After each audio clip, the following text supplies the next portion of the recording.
ನಮಸ್ತೆ, ಎಜಿ ನ್ಯೂಸ್ಗೆ ಸ್ವಾಗತ. ಚಿಕ್ಕಬಳ್ಳಾಪುರ ಜಿಲ್ಲೆಯ ಹಿರಿಯ ಕಾಂಗ್ರೆಸ್ ಮುಖಂಡರು ಜಿಲ್ಲಾ ಪಂಚಾಯಿತಿ ಆರೋಗ್ಯ ಮತ್ತು ಶಿಕ್ಷಣ ಸ್ಥಾಯಿ ಸಮಿತಿಯ ಮಾಜಿ ಅಧ್ಯಕ್ಷ ಎನ್ ಮುನಿಯಪ್ಪ ಅವರು ನಿಧನ ಹೊಂದಿದ್ರು.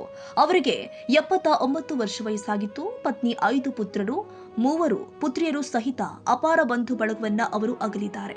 ಅನಾರೋಗ್ಯದಿಂದ ಬಳಲುತ್ತಿದ್ದ ಅವರು ಖಾಸಗಿ ಆಸ್ಪತ್ರೆಯಲ್ಲಿ ಚಿಕಿತ್ಸೆ ಪಡೆಯುತ್ತಿದ್ರು.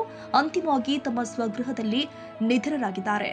ವಿಷಯ ತಿಳಿದ ರಾಜ್ಯ ಉನ್ನತ ಶಿಕ್ಷಣ ಮಾಜಿ ಸಚಿವ ಡಾಕ್ಟರ್ ಎಂಸಿ ಸುಧಾಕರ್, ಎಬಿಡಿ ಸಂಸ್ಥೆಯ ಅಧ್ಯಕ್ಷ ರಾಜೀವ್ ಗೌಡ, ಅಂಜನಪ್ಪ ಪುಟ್ಟು, ಕೆಪಿಸಿಸಿ ಸಾಮಾಜಿಕ ಮಾಧ್ಯಮ ವಿಭಾಗದ ಉಪಾಧ್ಯಕ್ಷ ಸುಗಟೂರು ನಾಗೇಶ್, ದೊಡ್ಡ ತೆಕಹಳ್ಳಿ ಗ್ರಾಮ ಪಂಚಾಯಿತಿಯ ಮಾಜಿ ಅಧ್ಯಕ್ಷ ಗೋಪಾಲ್ ರೆಡ್ಡಿ, ಡಿಪಿ ನಾಗರಾಜ್, ತಿಮ್ಮನಾಯಕನಹಳ್ಳಿ ಆನಂದ, ಭೂ ಅಭಿವೃದ್ಧಿ ಬ್ಯಾಂಕಿನ ಮಾಜಿ ಸದಸ್ಯ ನಾರಾಯಣಸ್ವಾಮಿ ಅವರು ಲಗಿನಾಯಕನಹಳ್ಳಿ ಗ್ರಾಮಕ್ಕೆ ಭೇಟಿ ಕೊಟ್ಟು ಮೃತರ ಅಂತಿಮ ದರ್ಶನ ಪಡೆದಿದ್ದಾರೆ.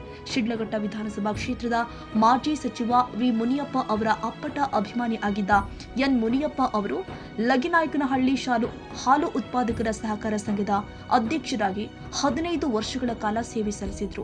ಎಪಿಎಂಸಿ, ಶಿಡ್ಲಘಟ್ಟ ಪಿಎಲ್ಡಿ ಬ್ಯಾಂಕ್ ನಿರ್ದೇಶಕರಾಗಿ, ಭೂ ಮಂಜೂರಾತಿ ಸಮಿತಿಯ ಸದಸ್ಯರಾಗಿ, ಗ್ರಾಮ ಪಂಚಾಯಿತಿ ಸದಸ್ಯರಾಗಿ, ಜಿಲ್ಲಾ ಪಂಚಾಯಿತಿ ಆರೋಗ್ಯ ಮತ್ತು ಶಿಕ್ಷಣ ಸ್ಥಾಯಿ ಸಮಿತಿಯ ಅಧ್ಯಕ್ಷರಾಗಿ ಸೇವೆ ಸಲ್ಲಿಸಿದರು. ಶಿಡ್ಲಘಟ್ಟ ಕ್ಷೇತ್ರದ ವಿವಿಧ ರಾಜಕೀಯ ಪಕ್ಷಗಳ ನಾಯಕರು, ಗಣ್ಯರು ಮೃತರ ಅಂತಿಮ ದರ್ಶನ ಪಡೆದು ಸಂತಾಪ ಸೂಚಿಸಿದ್ದಾರೆ.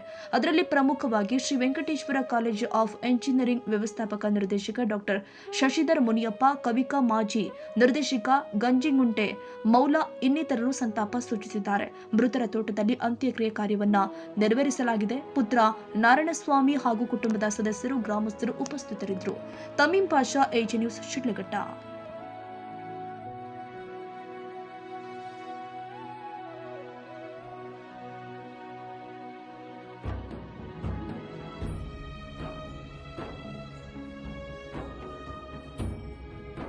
ಕನ್ನಡಿಗರ ಮೆಚ್ಚಿನ ನಿಮ್ಮ ಎಜೆ 24/7 ನ್ಯೂಸ್ ಕನ್ನಡ ವಾಹಿನಿ ಇದೀಗ ಟಿವಿಯಲ್ಲಿ ಲಭ್ಯ.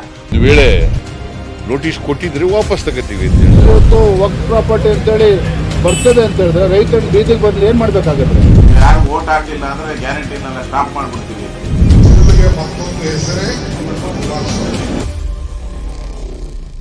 ಕರ್ನಾಟಕ ಮತ್ತು ದೇಶ ವಿದೇಶ 360 ಡಿಗ್ರಿ ಸುದ್ದಿ ಹಾಗೂ ಉತ್ತರ ಕರ್ನಾಟಕ, ಬೆಳಗಾವಿ, ಬಾಗಲಕೋಟೆ, ಧಾರವಾಡ, ಹಾವೇರಿ, ಗದಗ, ಬಿಜಾಪುರ ಜಿಲ್ಲೆಯ ಕ್ಷಣ ಕ್ಷಣದ ವಿವರವನ್ನ ಪಡೆಯುವುದಕ್ಕೆ ಎಜೆ 24/7 ನ್ಯೂಸ್ ಕನ್ನಡ ವಾಹಿನಿಯನ್ನ ಲೈಕ್ ಮಾಡಿ, ವಿಡಿಯೋಗಳನ್ನ ಶೇರ್ ಮಾಡಿ, ಕಮೆಂಟ್ ಮಾಡುವ ಮೂಲಕ ನಮ್ಮ ವಾಹಿನಿಗೆ ಸಹಕಾರ ನೀಡಿ ಮತ್ತು ಚಾನೆಲ್ ಅನ್ನ ಸಬ್ಸ್ಕ್ರೈಬ್ ಮಾಡಿ.